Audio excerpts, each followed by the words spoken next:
There is a particular kind of silence that feels heavy, like a cold mist settling over a life you no longer recognize as your own. You move through your days fulfilling every duty, yet you feel as though you are observing your existence from behind a thick, frosted pane of glass, present, but never truly touched. If you have ever known the ache of being invisible even while standing in the light, please understand that this distance is not a void. It is the quiet, sacred preparation of a soul remembering its way back to the field. There is a particular kind of silence that feels heavy, like a cold mist settling over a life you no longer recognize as your own.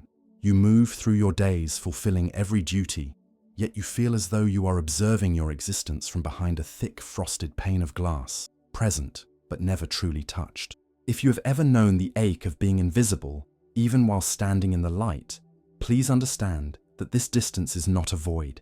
It is the quiet, sacred preparation of a soul remembering its way back to the field. We inhabit a time defined by what we might call a silent pandemic of ghosting reality, where the human soul feels an unprecedented distance from the flow of life, despite being more connected than ever by wires and waves. It is a state of functional numbness, a quiet survival where we exist in the shadows of our own potential, fearing that time is slipping away while we remain stuck in a loop of repetition and auto-sabotage. This sense of being spiritually lost, as if the universe has fallen into a long and heavy silence, often leads us to question our own worthiness and the depth of our purpose. Yet, this distance is not a permanent exile, but a fundamental signal that we have momentarily drifted from the natural rhythm of our inner truth and the connection to our soul's purpose. Gregg Braden teaches us that the divine matrix is not made of cold, physical matter, but of the intricate and invisible relationships between energy and emotion. The universe acts as a profound mirror, reflecting not what we want with our analytical mind, but the specific vibrational signal we are broadcasting with the depth of our hearts. When we feel distant and disconnected, we are projecting a frequency of separation that the field faithfully returns to us as our daily experience. To change the reflection we see in our lives, we must first recognize that the mirror is simply showing us the current state of our own internal connection, inviting us to bridge the gap within our own consciousness. This internal state is profoundly linked to our biology, acting as a living antenna through the principles of epigenetics pioneered by Dr. Bruce Lipton. When we feel distant and unsafe, our cell membranes physically shift into a protection mode, shutting down the gates of growth and healing in order to survive the perceived coldness of the world. Our biology is constantly responding to our beliefs, and if we live in the vibration of fear, our very cells go into a state of hibernation, effectively blocking the abundance of the field. We are not victims of our genetic blueprint. We are the architects who decide whether our cells live in a state of protection or in the light of expansion and healing. Ultimately, we must confront the myth of objective reality and the belief that life is something that simply happens to us from the outside in. The distance you feel is merely the space created when the heart and the mind stop speaking the same language of coherence, leaving you feeling like a fragmented observer of your own life. By acknowledging the pain of this separation, we take the fundamental first step toward transformation, allowing the quiet whispers of the soul to guide us back to the center of our power. There is no distance that cannot be closed, and no silence that cannot be filled with the warmth of a heart that has finally decided to come home to itself. We often find ourselves trapped within a structure of existence that feels more like an elaborate stage play than a lived reality, a sensory shadow where we are physically present, but emotionally absent from the very moments that should define us. This profound ache of being a spectator in your own life, where your movements are choreographed by habit and your words are merely echoes of what is expected, creates a hollow resonance within the soul that can feel like a quiet pandemic of the spirit. You may walk through a crowded room, smiling and speaking with grace, yet feel as though you are a ghost haunting your own story, observing the warmth of others while remaining caught in a persistent internal chill. This architecture of the void is built upon the silent weight of unshared burdens and the feeling that your true essence is drifting further away from the surface of your skin with every passing day. It is an exhaustion that no amount of sleep can truly cure, for it is the fatigue of a heart that has forgotten how to feel the raw, vibrating texture of the present moment. In this space of separation, we frequently fall victim to the illusion of the observer, a quantum misconception which suggests that we are somehow detached from the world we are looking at. We search for solutions with a frantic, weary energy, looking for a door or a key that will grant us re-entry into the flow of life. Yet the very act of searching from a place of lack creates a greater distance between us and the peace we desire. The more we observe our pain as a problem to be solved rather than a feeling to be validated, the more that pain retreats into the shadows, remaining just out of reach, like a phantom memory. This observation fatigue is a cycle where our analytical mind attempts to think its way into a state of belonging, only to find that logic is a cold companion in the search for spiritual warmth. We must eventually realize that we are not merely watching the film of our lives. We are the light passing through the film, and the distance we perceive is simply an invitation to turn our gaze inward to the source of that light. This inversion of presence is actually a sophisticated internal survival mechanism designed by the subconscious to protect the psyche from the perceived sting of disappointment or the weight of further loss. By muting our emotional sensitivity, our system creates a buffer against a world that has felt too heavy to bear. Yet in doing so, it inadvertently mutes our magnetic potential to draw in the very abundance and connection we crave. To collapse this distance, we must signal to our nervous system that it is safe to be present once more, moving beyond the fortress of our thoughts and back into the sanctuary of our senses. If you allow yourself to notice the simple weight of your hands resting in your lap, the subtle rhythm of your breath as it enters and leaves your body, or the quiet sounds that occupy the room around you, you begin a process of sensory anchoring. By identifying these raw textures in your immediate environment, you signal to your biology that the emergency has passed and that you are finally allowed to occupy your own skin again. Your soul is much like an abandoned cathedral, a place of magnificent architecture and sacred silence that remains quiet, not because the divine has departed, but because the music has temporarily stopped. The cathedral is not broken, the walls are still strong, the stained glass still waits for the morning sun, and the organ pipes are filled with the latent potential for 1,000 hymns. It remains silent only because the conscious mind, the organist, has forgotten how to touch the keys with the intention of creating harmony. The music you seek is not something you must find in the world outside, but rather the resonance that occurs when you finally allow your heart in rhythm with the vast that surrounds you. You are not a stranger here, and the void you feel is simply the empty space where your song is waiting to be sung with a new and steady courage. There is a subtle, almost invisible fragrance to our intentions that the field senses long before we ever speak a single word of prayer or affirmation. When we find ourselves in a state of frantic seeking, searching desperately for a sense of meaning or a way to escape our current pain, we are unintentionally broadcasting what might be called the scent of lack into the divine matrix. This vibrational signal is so potent that the universe, in its infinite responsiveness, interprets our desperation not as a request for the goal, but as a command to provide us with even more experiences of searching. It is the quiet tragedy of the modern seeker that the more we want, the more the field confirms our state of wanting, mirroring our internal emptiness back to us until we feel exhausted and spiritually depleted. Gregg Braden offers us a profound insight into this mystery through the lens of ancient wisdom, which he calls the Isaiah effect. He suggests that the most powerful form of prayer is not a request for change, but the physiological and emotional feeling that the change has already occurred within the fabric of our being. Modern wanting acts as a permanent gap, a psychological distance that keeps our desires forever on the horizon, whereas the ancient path of feeling the wish fulfilled collapses that distance entirely. When you pray by asking for something you do not have, you are merely reinforcing the reality of its absence. However, when you wrap your intention in the warmth of gratitude, you speak the only language the divine matrix truly understands, the language of the heart. There is a counterintuitive power in the act of release, a moment where we simply stop trying to be magnetic and instead allow our natural field to expand. In the world of neuroscience, this release corresponds to a shift away from high beta brainwave activity, that frantic internal friction that arises when we are overanalyzing or forcing a result. Every intentional thought is like sculpting a new version of yourself.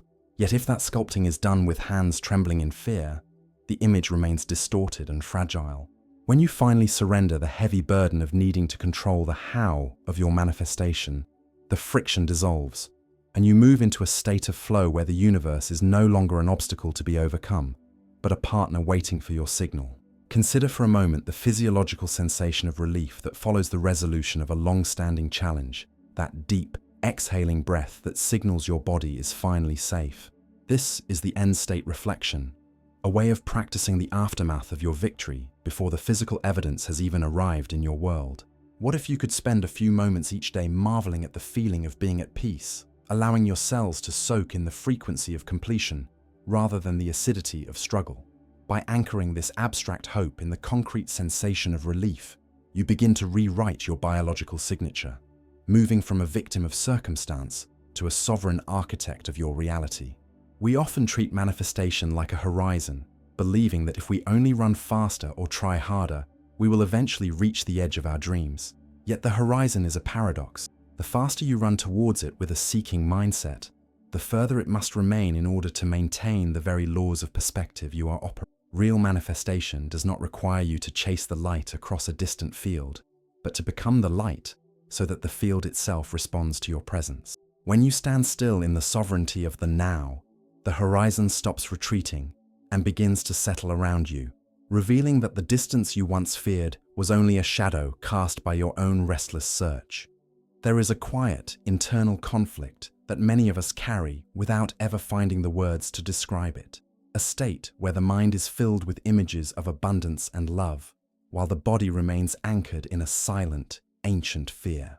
This magnetic mismatch creates a chaotic electromagnetic signature that radiates out into the field, effectively cancelling out your deepest intentions before they can even take root. You may find yourself repeating affirmations of wealth or health with great intellectual clarity, yet deep in the quietest corners of your being, your gut feels the cold constriction of survival, a visceral reminder of past disappointments and old wounds. This dissonance between what you think and what you feel is not a failure of your character, but a physiological state where your heart and brain are simply speaking two different languages, leaving the universe to hear only the static of your internal struggle. Gregg Braden has spent a lifetime exploring the profound bridge between science and spirituality, leading us to the revelation of a specific frequency known as 0.1 Hertz. This is the precise rhythm where the heart and the brain enter a state of entrainment, a sacred alignment, where the electrical energy of our thoughts and the magnetic power of our emotions merge into a single, coherent beam of light. When you reach this state of heart-brain coherence, your body ceases to be a collection of fragmented parts and becomes a potent, unified transmitter of intent, speaking to the divine matrix with a clarity that cannot be ignored. It is in this stillness that you transition from being a victim of your biology to becoming a coherent creator, resonating with a frequency that is naturally irresistible to the very experiences you have been seeking. We often make the error of intellectual manifestation, believing that if we can only think the right thoughts or visualize the right outcomes with enough intensity, the world must eventually bend to our will. However, the science of the heart reveals a different truth. While the brain is primarily electrical, sending your thoughts out into the field, the heart is overwhelmingly magnetic, possessing the unique power to draw experiences toward you. Without the active involvement of the heart's intelligence, your intentions are merely noise in the vastness of the universe, like a radio station with a powerful signal, but no music to play. To become truly magnetic, you must learn to marry the clarity of your vision with the raw, elevated emotion of the heart, for it is the feeling that provides the magnetic pull required to bring your destiny into the present moment. What if we could explore a gentle way to shift from this state of incoherence into a state of resonance by simply returning to the wisdom of the breath? There is a profound simplicity in the breathe, feel, radiate method, a way to synchronize your heart rhythm by breathing a little slower and deeper than usual, perhaps for 5 seconds in and 5 seconds out. As you find this rhythm, you might allow yourself to touch a feeling of genuine gratitude or compassion, not as an abstract concept, but as a warmth that begins in the center of your chest and radiates outward through every cell of your body. This practice signals to your nervous system that it is safe to open, shifting your signature from the jagged peaks of stress to the smooth flowing waves of coherence that broadcast your readiness to the field. Imagine for a moment a room filled with silent tuning forks, each one waiting for a note that matches its own unique design. You do not need to walk to each fork and beg it to ring, nor do you need to force the air to carry your message. You only need to strike your own note with clarity and consistency. By the law of resonance, every fork in that room that is tuned to your frequency must begin to vibrate in response to the music you are making. You are the tuning fork of your own reality, and the distance you once felt between yourself and your dreams instantly vanishes the moment you begin to vibrate with the steady, unwavering note of your own heart's truth. There exists a profound and silent struggle within the very fibers of our being, a state where our conscious desires for a new life are met with a quiet but firm resistance from the ancient biological systems designed to keep us safe. This survival loop is a place where chronic stress keeps the body in a permanent state of emergency, a high alert frequency where every ounce of our energy is dedicated to scanning the horizon for perceived threats rather than opening to the abundance of the field. In this state, the delicate magnetism of the soul is sacrificed for the sake of immediate perceived safety, as the nervous system believes that to be open is to be vulnerable to further pain or disappointment. We find ourselves caught in a biological stalemate, where our hearts long to expand and create, yet our bodies remain braced for a blow that has already passed, leaving us feeling spiritually exhausted and physically stuck in a loop of repetition.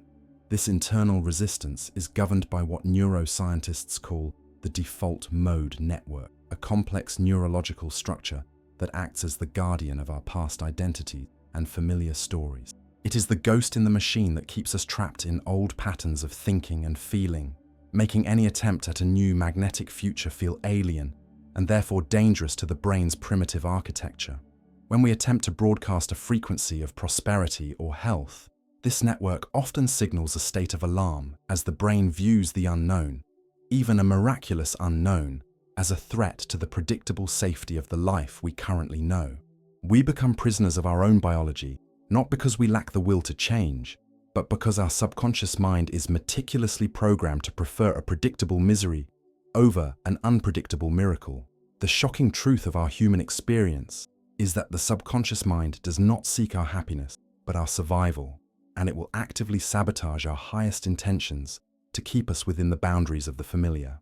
This is why we often find ourselves returning to the same painful relationship or the same financial struggles, as these outcomes are safe because they are known, while true transformation requires us to step into the void of the unfamiliar. Every time you attempt to elevate your vibration, your biology may respond with a surge of cortisol or a wave of doubt, attempting to pull you back into the comfortable gravity of your old self. Recognizing this biological gatekeeper is not a cause for despair, but the first fundamental step in reclaiming your sovereignty. For once you understand that the resistance is merely a signal of safety, you can begin to lead your body toward a new state of being. We might explore the possibility of gently interrupting this identity by introducing small, insignificant changes into the daily rhythm of our lives, signaling to the brain that change can be both safe and manageable. Perhaps it is as simple as choosing a different path for a morning walk, or engaging with a familiar task using your non-dominant hand. Tiny acts of rebellion that begin to wear down the rigid neural grooves of the distant self. These micro-transformations act as a bridge, allowing the nervous system to gradually acclimatize to the sensation of the new, until the frequency of your heart's desire no longer feels like a threat, but like home. By consistently choosing a different internal response to a familiar external trigger, you are effectively rewriting the software of your biology, teaching your cells that it is finally safe to transition from protection mode back into the light of growth. Consider the image of a lighthouse standing tall amidst a thick, swirling mist, its beams seemingly lost in the grey vastness of the sea. The lighthouse might feel useless in the face of such a fog, not realizing that the mist is the very reason its light was placed there in the first place, and that its purpose is to remain steady, regardless of whether the ships can be seen. Your current struggle, the ghost in the machine that seems to obscure your path, is not an obstacle to your light, but the very reason you are being called to internalize and steady your own frequency. Just as the lighthouse does not beg the mist to clear but simply continues to shine from its center, You are invited to maintain your inner coherence until the fog of your old biology naturally dissolves in the warmth of your persistent presence. There is a subtle, often painful frustration in looking out at a world that seems cold, indifferent, and fundamentally unreachable. You may find yourself walking through city streets or quiet hallways feeling like an outsider, trapped in a projection trap where the external environment appears to validate your deepest fears of isolation. This experience is not a sign of your unworthiness, but rather a profound moment of communication from the field, showing you the current state of your internal landscape. We often forget that we are not merely observers of a fixed reality, but active participants who are constantly interacting with a universe that acts as a living mirror. When the world feels distant and the people around you seem like silhouettes in a fog, it is often a silent report that you have unintentionally withdrawn your own emotional investment from the present moment. Gregg Braden's teachings on the 7 Essene mirrors offer a sacred lens through which we can decode this sense of separation, particularly the first mirror, which reflects what we are radiating in the immediate moment. If you feel a profound distance in your relationships or a lack of warmth in your daily encounters, it is an invitation to explore the distance you may have placed between your conscious mind and your own heart. This reflection is not a judgment, but a compassionate guidance system designed to show you where your energy has become blocked or where you have retreated into a state of protection. By understanding that the distance out there is a reflection of the distance within, you regain the sovereignty to change the signal and, consequently, the experience. This realization is the first fundamental step of spiritual transformation, moving you from the role of a victim to that of a conscious co-creator with the field. There is a powerful reversal that occurs when you realize that when you find the world distant, the world is actually reporting back to you that you have gone quiet on the inside. This reflection reversal allows you to see every cold interaction or lonely hour not as a tragedy, but as a precise map leading you back to your own presence. The field is always listening, waiting for a single answer from you. And when you choose to re-engage with the now, the mirror must, by law, change what it shows you. It is as if the universe is saying, I will be as close to you as you are to yourself, reminding you that the intimacy you crave from life is already waiting within the chambers of your own heart.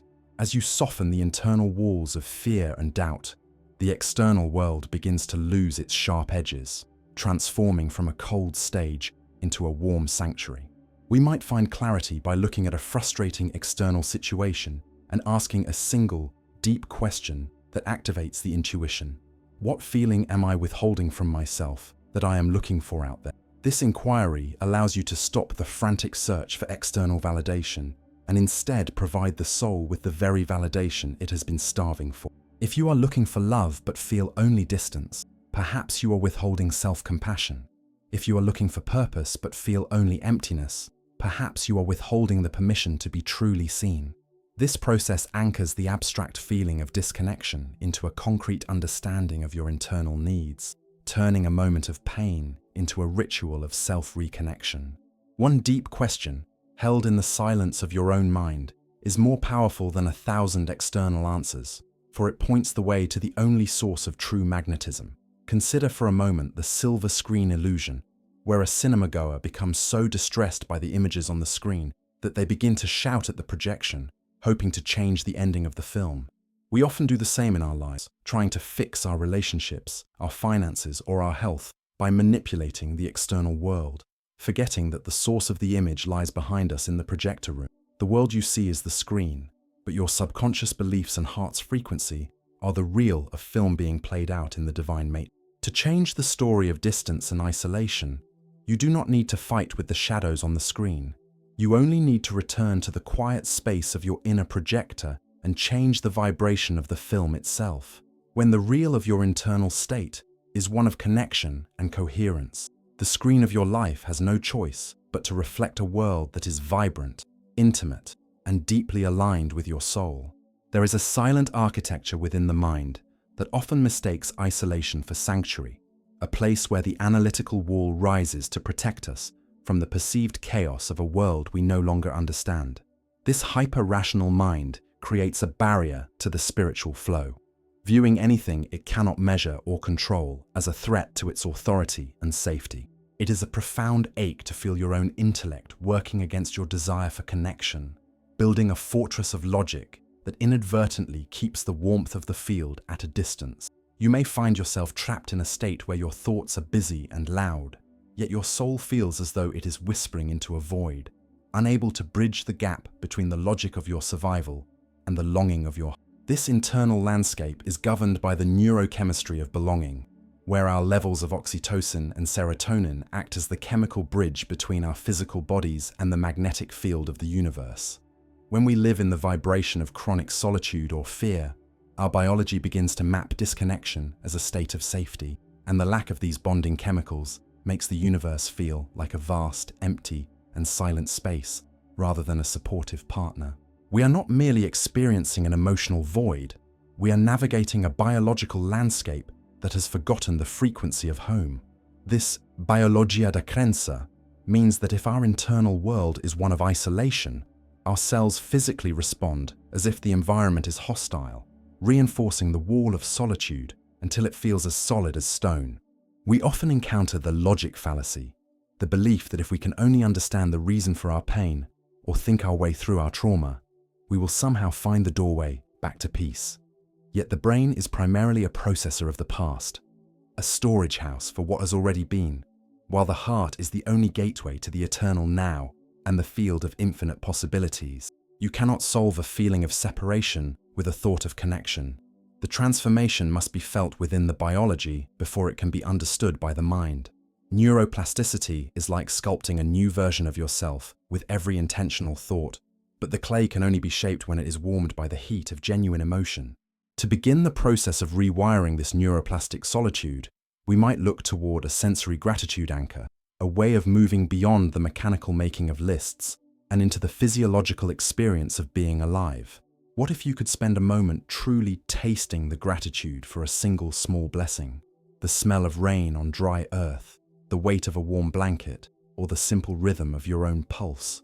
This intentional act forces the brain to rewire itself for connection, teaching the nervous system that it is safe to perceive beauty and belonging even in the midst of uncertainty. Every time you choose to feel the texture of gratitude in your body, you are laying a new path through the forest of your mind, one that leads away from the fortress and back to the open field.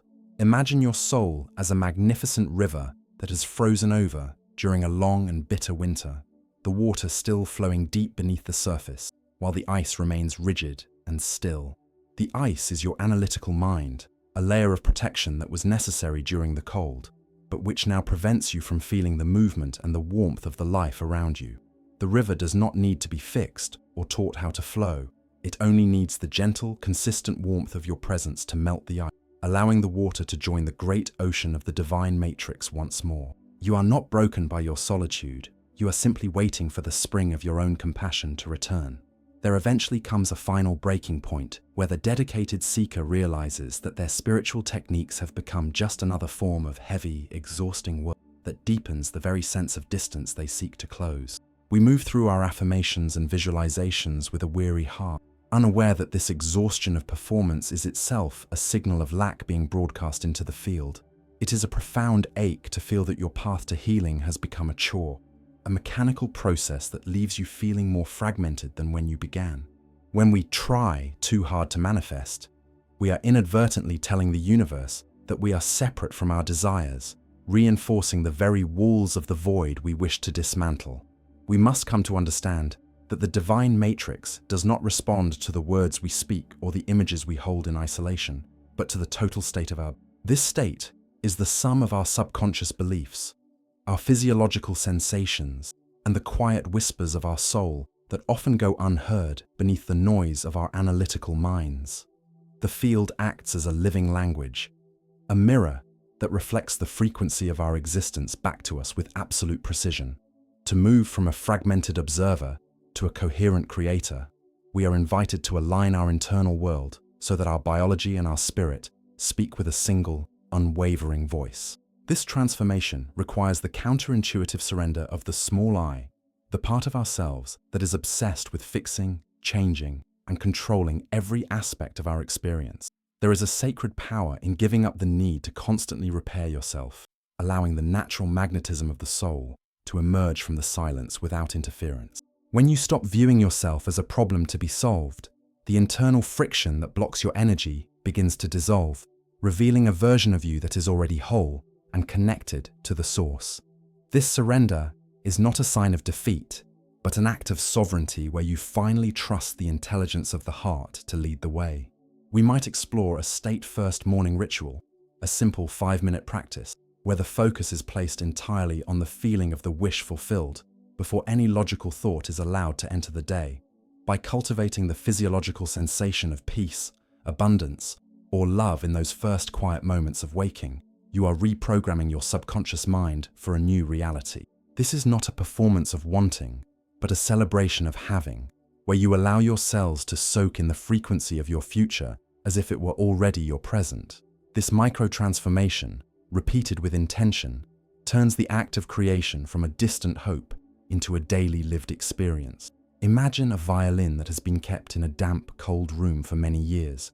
Its wood has warped, and its strings have lost their ability to hold a true note. The instrument is not broken, but it must be brought back into the warmth and gently retuned before it can play the music it was designed for. You are that resonant violin, and the warmth you require is the compassion you show to your own journey and the patience you grant to your own heart. As you bring yourself into the light of coherence, the music you broadcast into the field will naturally draw the world back to you, ending the exile of the observer and beginning the song of the creator. We must come to see that the profound distance you have felt for so long is not a geographical or spiritual exile, but a physiological state of being that can be gently altered through the art of heart-brain coherence. This return to the center marks the end of a long journey through the shadows of disconnection, proving that your soul was never truly lost, but was simply waiting for the warmth of your own recognition and validation. As Gregg Braden reminds us, the feeling itself is the prayer. It is the language the universe speaks fluently. When you allow your heart to feel safe enough to be open, your natural magnetism returns not as a prize to be won, but as a quiet, steady byproduct of your own inner peace. By marrying a clear intention with an elevated emotion, you broadcast a new quantum signature into the field, a signal that literally draws your new life towards you, ending the era of distance and beginning the era of active manifestation. You are no longer a fragmented observer of a cold and indifferent world, but an active participant in the divine matrix and the sovereign architect of your own vibrant reality. The universe is not a silent, distant entity. It is a responsive partner that has been waiting for the signal that you are finally ready to say yes to your own worthiness. This is the sovereignty of the now, where every breath becomes an invitation to witness the miracle of your own biological and spiritual transformation. Consider the final truth of the drop and the ocean. A single drop of water does not need to search for the sea, nor does it need to travel across vast, exhausting distances to find its home.